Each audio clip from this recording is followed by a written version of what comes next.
தமிழினத்தின் தலைவனாகவும் தமிழினத்தின் இறைவனாகவும் இருக்கக்கூடிய எம்பெருமான் முருகப்பெருமானுடைய மனைவியாக மணமுடிந்த குரமகள் வள்ளி பெருந்தையினுடைய வம்சாவளிகள் இன்று அறுபடை வீடுகளில் முக்கியமான வீடான பழனியில் இன்று வள்ளிக்கு தாய் வீட்டு சிதறமான வள்ளிக்கு சீர் கொடுக்கும் நிகழ்ச்சியை கிட்டத்தட்ட 9 ஆண்டுகளாக வனவேலிய கட்சி சார்பிலும் குரமகள் வள்ளி பெருந்தகை பாசறை சார்பிலும் ஏனைய குரவர் பழங்குடி மக்கள் சார்பிலும் தமிழகம் முழுவதும் இருக்கக்கூடிய 28 மாவட்டத்துக்கு மேற்பட்ட பழங்குடி மக்கள் ஒன்றாக சேர்ந்து தாய் வீட்டு சீதனம் இங்கே எடுத்து வருகிறோம். இதில் மா, பலா, வாழை, முக்கணிகள், வில்லம்பு படைகள், குறவை கூத்து, வேலன் வெறியாட்டு போன்ற எண்ணற்ற குறவர் பழங்குடிய பாரம்பரிய நிகழ்ச்சியை பறைசாற்றும் விதமாக அவர்களுக்கு தாய் வீட்டு சீதனத்தோடு எடுத்து எங்களுடைய கலாச்சார சார்பாகவும் வழிபாட்டு சார்பாகவும் பழனி மலை வீட்டிற்குரிய பழனிமலை முருகனுக்கு நாங்கள் குறவர் வள்ளி மக்கள் சார்பாக சீதனம் கொடுக்கின்ற ஒரு நிகழ்ச்சி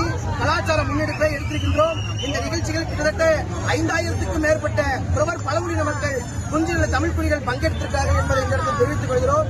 இந்த பாரம்பரியம் கலாச்சாரம் என்பது தொன்று தொட்டு எங்களுடைய மூதாதையர் காலத்திலிருந்து வழிபட்டு வருகிறோம். இடையில் ஏற்பட்ட ஒரு சின்ன சிக்கல் மட்டும்தான். ஆக இந்த கலாச்சார விழாவை சீரும் சிறப்புமாக முன்னெடுத்து வருகிறோம். இந்த கலாச்சாரத்தினுடைய முக்கிய நோக்கம், இந்த வள்ளி முருகப்பெருமானுடைய முக்கிய நோக்கம், அறுபடை வீடுகளில் உள்ள முருகன் கோவிலில் இருக்கக்கூடிய முருகன் கோவிலில் குறவர் பழங்குடிய மக்களுக்கு வழிபாட்டில் முக்கியத்துவமும் முன்னுரிமை கொடுக்கப்பட வேண்டும்.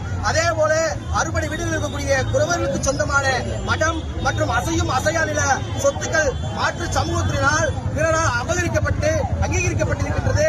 அதையெல்லாம் உண்மையான குறவர் பழங்குடி மக்களுக்கு சேர்க்கப்பட வேண்டும். அதை அரசு செய்ய முன்வரப்படும் என்பதை இந்த வள்ளிமுருக பெருமாள் சார்பாக